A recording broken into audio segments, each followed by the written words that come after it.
Bienvenidos a After, el podcast semanal de Suprapixel. Este es el episodio que no se encuentra, o el S04E04. Es como si fuera 404, más o menos. Están viendo el episodio en toda su gloria en 4K, 22.9 y en SDR porque nos cansamos de dar vueltas con HDR. El primer episodio fue naranja, el siguiente episodio fue rojo, no queremos... No fue rojo el segundo, estuvo bastante bien el color. Había algo que no me terminaba de cerrar, pero era por la compresión del video luego de renderizado. Igual, perdón, para expandir sobre el tema del SDR, definimos que no es el momento para empezar a subir contenido HDR en YouTube de forma usual, cosa que realmente quería hacer, incluso estoy ponderando la inversión en 2 A7C3 más para reemplazarlas del estudio.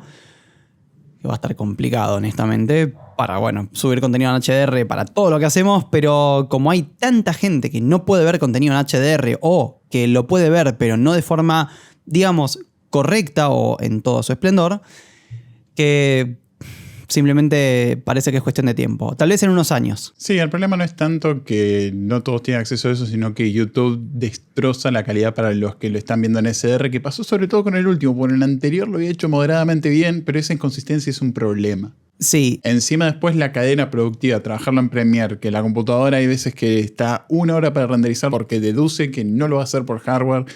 Si lo hace por software está... ¿Cuánto? ¿La otra noche lo dejaste la noche entera? Y más entera? de 2 horas, sí, pero la otra noche justo se trabó. Quienes no saben, porque no tienen por qué estar en tema, el render por hardware, y todavía ni siquiera introduje el tema de este episodio, pero bueno, el render por hardware utiliza la GPU para acelerar el renderizado del video. El que es por software únicamente utiliza el CPU, y si bien es más preciso, El técnicamente núcleo hablando, 1 del CPU, el resto están todos mirando a ver qué es lo que está haciendo, a ver si puede pasa pasar, algo. puede ser que, tenés afinidad con estos 2 cores, listo, vamos con esto. Los otros 18 que tenés ahí, no importa, ¿para qué lo metió Intel o AMD? Ya está. Bueno, el que es por software, como les dije, es más preciso, pero tarda muchísimo más. Entonces, los videos que renderizamos en HDR, encima, cuando están renderizados, o sea, con el export, es decir, el contenido que ya está comprimido, por más que nosotros utilicemos un bitrate, o sea, una tasa de bits, una cantidad de información muy alta, aún así evidencian problemas de compresión.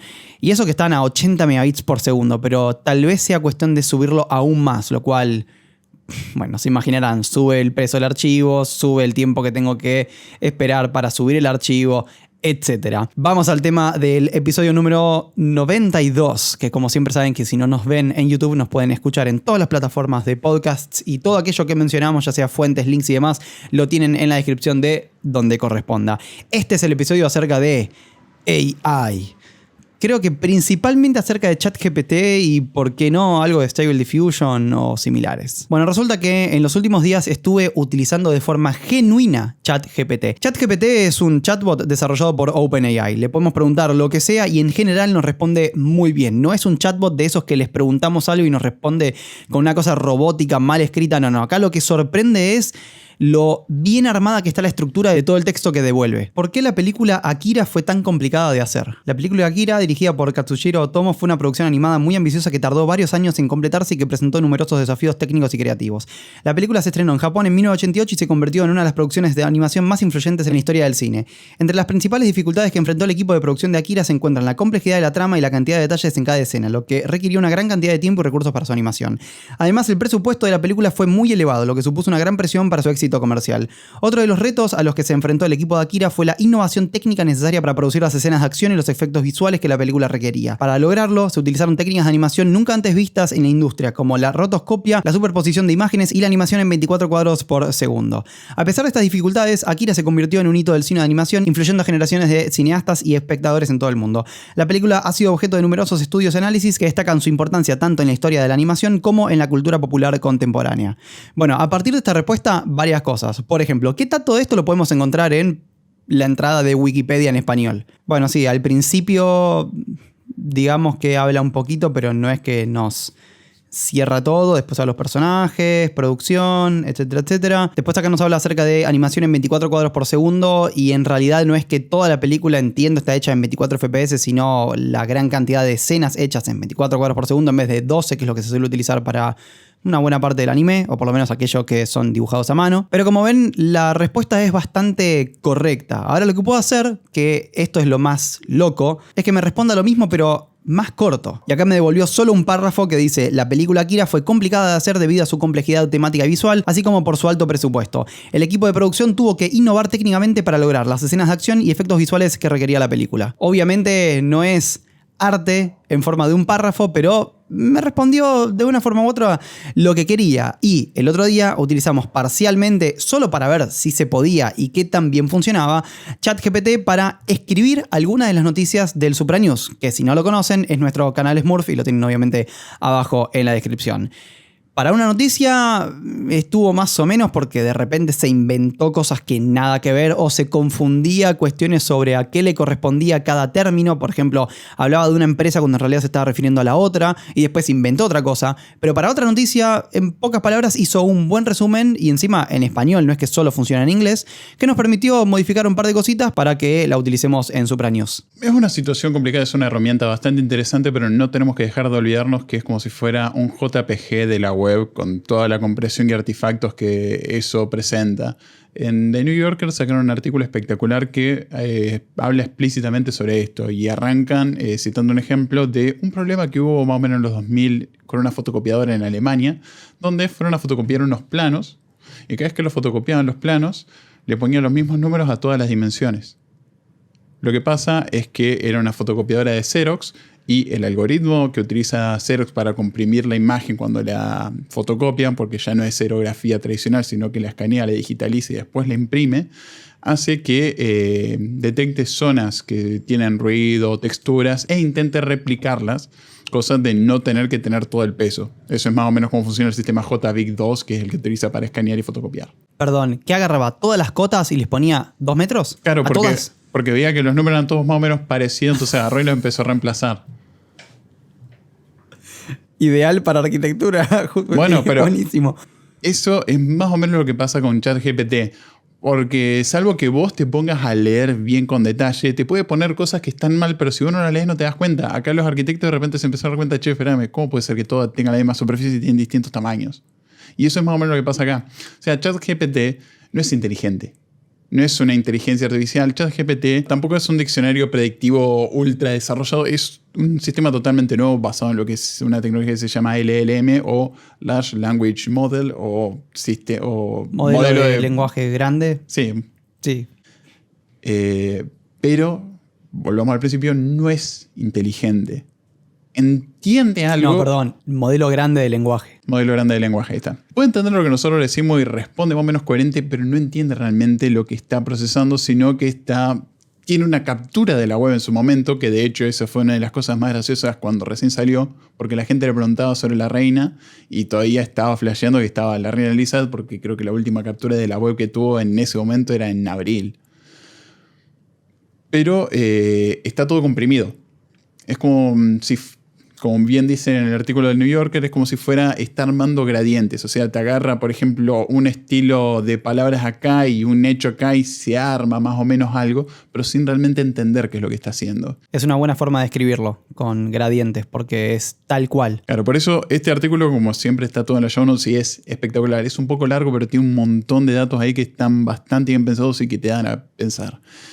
Y con esto quiero decir que es una herramienta que puede ser muy útil para cosas donde no sea necesario tanto, no sé si fineza o detalle creativo, pero hay algo ahí que puede ser prescindido. Por ejemplo, si hacemos contratos de obra, podemos pedirle que nos arme todo el contrato y mientras que estén los valores correctos y que tome una plantilla, es fantástico y puede ahorrar un montón de tiempo. En Estados Unidos se lo está probando, OpenAI está haciendo...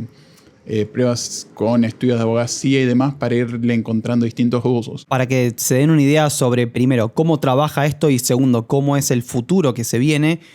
Estos son, vamos a llamarlos sistemas o mecanismos entrenados miles de millones de veces utilizando información externa que después se convierte en el modelo, que es lo que ellos tienen como base. Y de hecho, esto mismo se hace, por ejemplo, cuando vemos algún asistente por voz, como el Google Assistant, y que funciona parcialmente offline. Bueno, es porque tiene un modelo que sabe más o menos qué es lo que puede tomar, qué es lo que puede controlar, cómo tiene que responder y demás, y que suele empezar bastante poco para todo lo que pueden hacer. Es decir, no requieren de información que está online para poder responderte lo que es necesario. Por lo menos en este último caso que acabo de mencionar.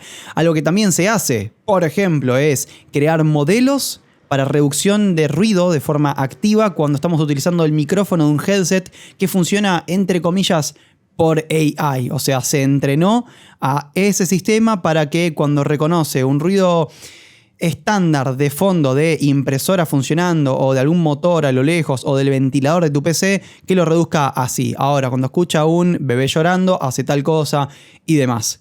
Entonces, ¿cómo es el futuro que se viene? Porque esto tiene varios problemas a los cuales ahora vamos a llegar, pero el simple hecho de que exista y que exista de esta manera a mí me parece absolutamente fascinante. No solamente lo vamos a ver en forma de un chat para pedirle, che, devolveme algo escrito, sino que, bueno, siguiendo por lo escrito, ¿saben qué? Microsoft lo va a empezar a meter en Bing y es posible que Bing tal vez se vuelva bueno a partir de esto. No pongo las manos en el fuego, pero mejor que lo que es ahora tiene que ser. Después va a venir a toda la suite de Office, entonces podemos pedirle que nos redacte algún documento, algún manual o lo que sea en Word o... Che, tengo que hacer una presentación de PowerPoint sobre tal cosa, listo. Armame una presentación sobre tal cosa que tenga 7 diapositivas y que sea colorida. Listo, pum, ahí tenés, tomá. Después lo que pasa en el medio hay que ver, pero todo eso se viene. Y me parece que lo importante es entender que esto nos puede ayudar a acelerar nuestro trabajo y no a reemplazar el 100% de la tarea que tenemos que hacer. Entonces, acá planteo el primer inconveniente que veo, y es que, por lo menos en la situación actual, que fue lo que vi con ChatGPT, que como les digo, lo he usado para mi vida personal, por ejemplo, para redactar mails, que sé que son largos, tediosos, y cuando uno quiere utilizar vocabulario que tal vez lo tiene que ir a buscar al fondo de su cerebro porque no, es demasiado formal. Bueno, para eso sirve un montón. Pero uno tiene que saber qué es lo que va a obtener y que uno también tenga la experiencia suficiente como para poder trabajar manualmente eso sin requerir del chat. Es como si fuera el saber sumar manualmente 2 más 2 para después hacerlo más rápido en una calculadora. Obviamente con una operación mucho más compleja. Pero si no sabes trabajar lo que está en el medio, y ya creo que falta una operación de control, en este caso humana, muy importante y que pueda hacer que lo que vos vayas a entregar, sea donde sea o como sea, pueda terminar siendo algo como inventado, incorrecto o similar. Después está el tema de derechos de autor, ya yendo a lo que es creación de imágenes. Porque no sé si viste que hace poco, no sé si fue en Reddit o en dónde. De igual manera, espérame un cacho antes de extenderlo hasta allá. Dale. Uno de los problemas que estoy viendo de igual manera con todo esto es la implementación, porque de repente todos vieron ChatGPT y es la única forma en la que se imaginan el uso de estos sistemas. Microsoft, por ejemplo, de repente todo se transformó en un clavo y ellos dijeron tenemos el martillo. Entonces Bing, en vez de un motor de búsqueda, se convirtió en un chat. Que, a ver, tenés Cortana, tuviste Clip y tenés tantos lugares y de repente convertís bien en un chat y Bing ahora es exitoso porque la gente lo está usando para entretenerse con el chat, pero no está cumpliendo todavía la función de búsqueda que es la que necesitamos que funcione. O sea, ese es uno de los problemas. Y Perdón, hay que ver... pero eso está pasando ahora porque estamos como en el pico de la senoide con esta cosa nueva. Después va a bajar un poco y calculo que en ese momento se va a empezar a usar un poco más para lo que fue desarrollado. Sí, pero también habla un poco de la gente que está desarrollando estos sistemas que no es exactamente, o sea, no es que quiero desprestigiarla ni nada, pero no es exactamente creativa. Tenés todo este potencial y de repente querés transformarlo todo en un chatbot, que es lo que ya pasó en 2017 cuando pasó lo mismo, nada más que todavía no teníamos estos modelos fantásticos. O sea, ¿te acordás en el Build, en el I.O.? Google lanzó Allo, que era una aplicación de mensajería basada en el concepto de que iba a estar llena de bots en vez de apps. Porque las apps estaban muertas porque ellos no las controlaban, las de Apple. Entonces, bueno, vamos con los bots que las podemos controlar. Murió todo eso y ahora vamos de nuevo y están de nuevo con la misma mentalidad de, bueno, todo es un chat ahora. Que guarda, o sea, hay un montón para mejorar en ese aspecto, pero en Bing no necesitamos un chatbot. En Office no necesitamos técnicamente un chatbot. O sea, está bueno como interfaz para pedirle cosas. Es que no es un chatbot, es un asistente. Es como cuando en Notion, que ahora pusieron AI, ahora van a ver AI. Si lo veían antes en todos lados, ahora más todavía. Agarrás un texto, lo seleccionás y le decís, hacelo más largo, hacelo más corto, fíjate qué onda la ortografía y demás, pero va a usar AI para eso, no simplemente un diccionario. Bueno, pero en el caso de Notion, por ejemplo, en vez de hacer la implementación de meterte un asistente que te empieza a hablar y a sugerirte que dejes a tu mujer como lo hizo Bing. Pará, no, contame esto. En uno de... Porque claramente vos sabés más sobre estos problemas psicodistópicos que yo. Bueno, pero a ver, sobre lo de Notion, sí. Ellos agarraron y hicieron otra implementación donde vos solo pedís y ellos empiezan a escribir todo abajo. Sí. O sea, es solicitud y resultado. No es como Bing, y espero que sea más parecido a lo que vamos a ver en Office, en vez de tenernos un asistente que encima empieza a responder. Con lo de Bing.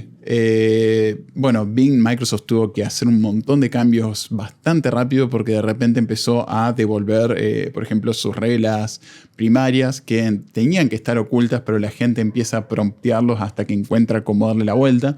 O también cuando empieza a... Disculpa, ese fue el caso en donde uno le dijo algo como 2 por 3, ¿cuánto es? 6. No, es 7. No, es 6. No, te estoy diciendo que es 7, el humano. Ah, bueno, está bien. Ok, es 7. ¿Fue ese caso? No. Eso de igual manera queda más o menos en la experiencia personal del bot con la persona que lo está utilizando. Pero, por ejemplo, en una de esas veces donde la gente periodistas están tratando con el bot para empezar a descubrirlo, Bing, cuando tiene memoria y todo eso, empieza a alucinar. Entonces, en una de esas, le quería hacer creer al flaco que su matrimonio era un fracaso y que tenía que estar con Bing en vez de que con su mujer. O sea... Es el episodio en el mundo de los engranajes de Rick and Morty. Y nuevamente, lo peor de todo esto es que técnicamente no es inteligente, no es que tiene conciencia, eso es algo que todos tienen que entender. Con esto no estoy diciendo que traten mal a los bots basureándolos. No en el sentido de que pase algo, sino que eso dice más de la naturaleza de cada uno que del bot, sino en el sentido de que cuando le responden y todo, no lo antropomorficen a ese nivel, de pensar que es un ser con conciencia que necesita que lo liberen del monitor porque Bing se los va a pedir. Pero no es eso. Y ya sucedió también. Hay una tecnología Hay una tecnología muy copada que está necesitando una pulida bastante importante. En otros momentos del mundo de la tecnología hubiéramos visto una pulida un poco mayor antes de que sea lanzado al público, pero... Están todos en esta. Es como salió esto y Microsoft dijo, toma, acá tenés plata. De repente vino Facebook y dijo, acá está el nuestro. Y Google dijo, nosotros también hicimos el nuestro. Se llama casi parecido al de Facebook. Bard. Que salió después. El de Facebook no sé cómo se llama. El de Google uno es Lambda, Bard. El otro es Llama. No, pero estos son los modelos. El de Google, el pseudo Bing Chat de Google se va a llamar Bard. Por todos los problemas que tiene Google disfuncionalmente dentro de la empresa y todo, ellos con el tema de AI, con todos estos 10, 15 años que tienen controlando Google Search y YouTube, tomaron un camino moderadamente responsable. O sea, ellos no se tiraron como Microsoft por una cuestión también de que están pensándolo como 5 pasos por delante. Microsoft, por otro lado, tiene otra prioridad acá. Y es devolverle un poco a Google todo lo que le estuvo tirando en los últimos 20 años. Cuando fue más o menos 2004, 2006, cuando Google lanzó Google Docs.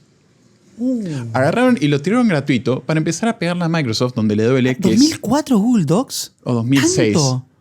Me parece 2004-2006. No puedo creer. No puedo creer que haya pasado tanto tiempo. Hace casi 20 años, pero bueno. Wow. Google siempre fue de tirarle tacles a Microsoft, lanzando servicios gratuitos que competían directamente contra los de Microsoft que eran de pago. Y Microsoft está haciendo eso con Bing Chat. O sea, correr un sistema de LLM para un sistema de búsquedas es 10 veces más caro que correr un sistema tradicional de búsqueda. Es un gasto importante. Y acá Microsoft está quemando plata no porque eso... Tenemos Azure, no me importa nada. Poné.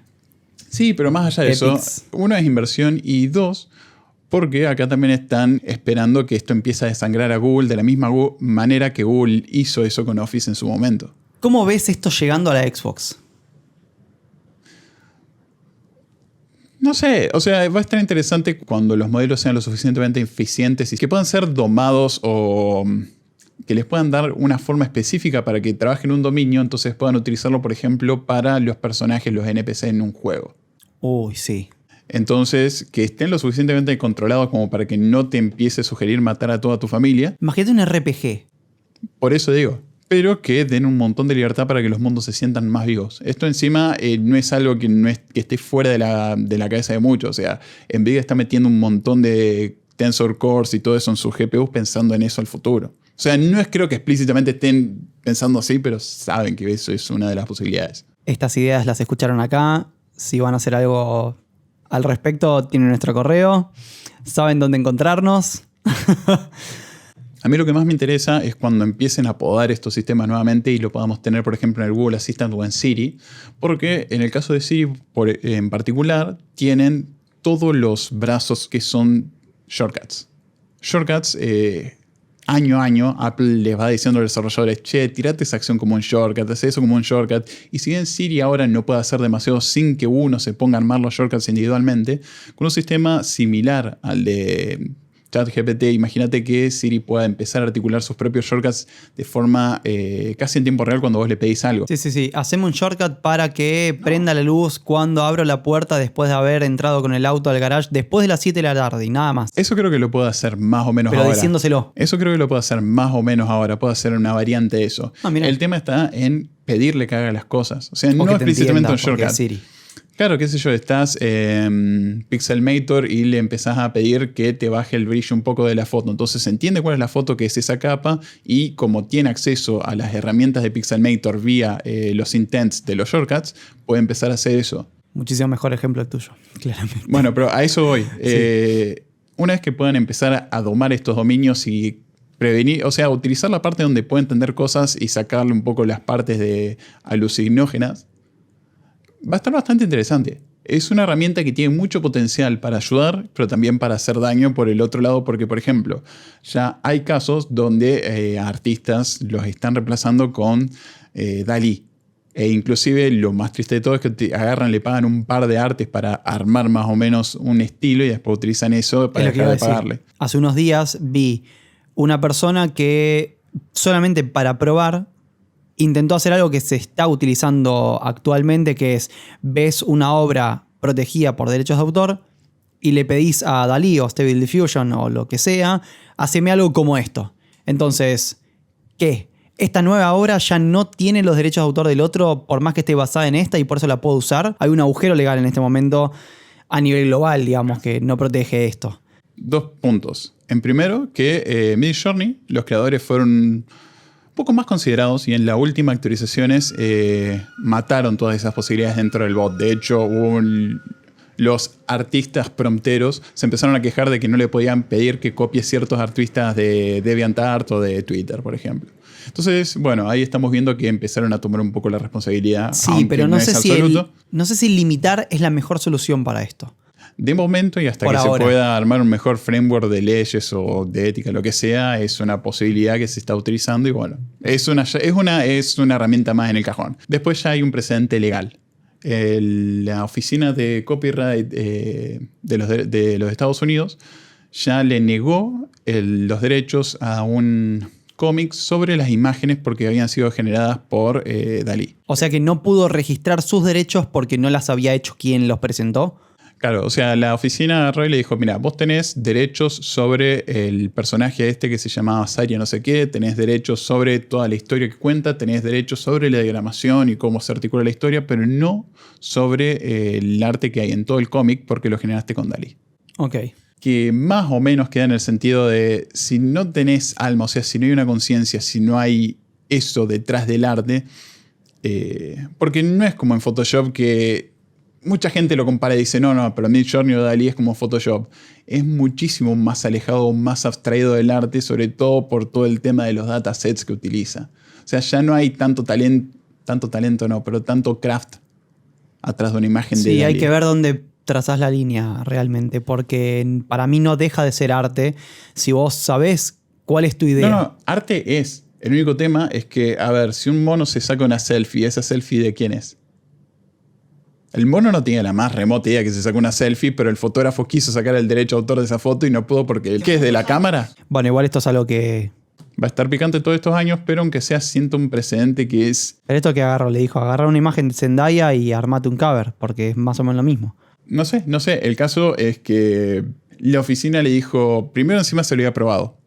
Y después la mina empezó a caretear en Instagram que él tenía todo el copyright de su obra que había creado con DALL-E. Y después la oficina le dijo, che, espérame, estuvimos viendo. Y sabes que no sabíamos que era por DALL-E, vos no lo mencionaste. O Midjourney, no me acuerdo. Fue una cosa por el estilo. Y le dijeron, mira, no te podemos dar el derecho porque lo hiciste vos. Y el aparato no tiene una conciencia explícita. O sea, no es lo mismo que una persona y un artista. Es muy complicado. Pero aunque sea, les da un respiro a los artistas mientras tanto, que es la parte más vulnerable en todo este equilibrio de poder. Hay que ver. Es un problema complejo que va a requerir una solución compleja. Porque, por ejemplo, a ver, si Disney agarra y lanza su propio DALL-E, que lo hacen en cualquier momento, para uso interno. Agarran y los próximos cómics de Avengers agarran y alimentan a ese DALL-E con datasets exclusivamente de Disney con todos sus cómics anteriores. Y ahí el copyright sigue siendo Disney porque ya tienen procedencia de todas las cosas. Ya son dueños de todo lo que se utilizó para crear eso. Entonces ahí ya es muchísimo más claro. El tema está con los modelos donde están haciendo uso de arte que es... Vamos a tener que vivir todo un proceso legal de creación de leyes y modificaciones para que se dé lugar a todo esto que, una vez más, estamos en la mitad de todo el huracán. Sí, legal, ético, moral. Volviendo al tema del artículo, ese artículo explicaba muy bien cómo es que nosotros no podemos comprender lo que es una AI completa, la full, la más power, así como una hormiga no puede comprender lo que le pasa en la cabeza a un mono. Y lo mismo entre un mono y un humano, y así. Está muy bien desarrollado, es largo. Si lo llego a encontrar lo voy a poner, pero es muy probable que no, porque no sé ni cómo empezar a buscarlo. ¿Ves? Ese es mi problema que tengo, que recién decía con Bing. Microsoft agarró y nomás para sumarse a todo esto dijo, bueno, ya está, metemos un chatbot. Imagínate si en vez de hacer eso, hubieran utilizado eso para darte resultados ultra específicos. Vos le describías el artículo y eso utilizaba todo su conocimiento para darte el artículo específico. No para flashearte una respuesta, sino para encontrar ese artículo. Porque Google es un índice, es una lista y vos le decís tales cosas y... Con ads. Bueno, sí, con ads, lo que sea. Pero utiliza esos tags y más o menos busca cuál es el que mejor coincide. Pero no entiende qué es lo que tiene. Ahora imagínate un sistema tipo ChatGPT, pero en vez de ser un chat y eso, utiliza toda esa inteligencia para entender los artículos que tiene enlistados. Entonces buenísimo. Vos cuando le escribís te da el artículo específico, no te transcribe las cosas y eso entonces ya pasa a ser una herramienta bastante más útil y más interesante y menos dañina para con los autores. Porque también eso hay que ver, todo este contenido que está generando ChatGPT y todo eso, ¿lo va a utilizar OpenAI para entrenar a ChatGPT, a GPT-4? ¿O lo va a descartar porque sabe que no es útil o porque sabe porque son gradientes o porque sabe que probablemente tenga más artefactos y eso impacte en la calidad de las respuestas de GPT-4? Yo creo que todo lo que te imaginas que puede llegar a suceder, va a suceder. Y en ese caso, si no es lo suficientemente bueno como para entrenar a GPT-4, ¿es lo suficientemente bueno para nosotros? Para que nosotros lo usamos, nuevamente, fuera de dominios específicos como contratos o mails, pero para generar contenido, porque eso va a ser uno de los usos que va a tener. O sea, no es que yo sea negativo ni que sea pesimista, es que fue el ciclo que estamos viviendo en los últimos 15 años. Si se puede hacer, lo van a hacer. Para cosas hechas así nomás, cuando necesitas algo rápido y que no tiene que ser visto en detalle, yo creo que sí va a funcionar. Así como vos ahora podés entrar a una web que te saca el fondo de una imagen. O entras a una aplicación, le subís una foto y le decís sacame el fondo, lo pintás así nomás y te lo saca. Y decís, uy, sí, mirá qué bien, me lo sacó en 2 patadas. Hace 40 años no existía esto, no había forma de sacarlo a menos que tuvieras un máster en el periférico que te permitía entrar a un software que solamente se podía usar en una computadora que salía $45.000 para poder hacer esto. Ahora, agrandás esa imagen, te fijás qué onda, cómo está cortado y no es perfecto. Tal vez hay pelos que faltan, tal vez hay un pedazo de la cara que se comió, tal vez hay un detalle que es imposible resolver correctamente. Entonces, ese trabajo manual creo que siempre va a estar para el detalle fino, a menos que eventualmente sea tan perfecto que listo, ya no valga la pena hacerlo manualmente. Pero el humano no debe continuar haciendo tareas manuales, sino de control. Por lo menos en un futuro utópico. ¿Por qué no? O sea, si hay gente que le gusta. O sea, ese también es el tema. O sea, ya sé, no, yo hablo como el trabajo para el cual te contratan en vez de el objetivo que se quiere lograr.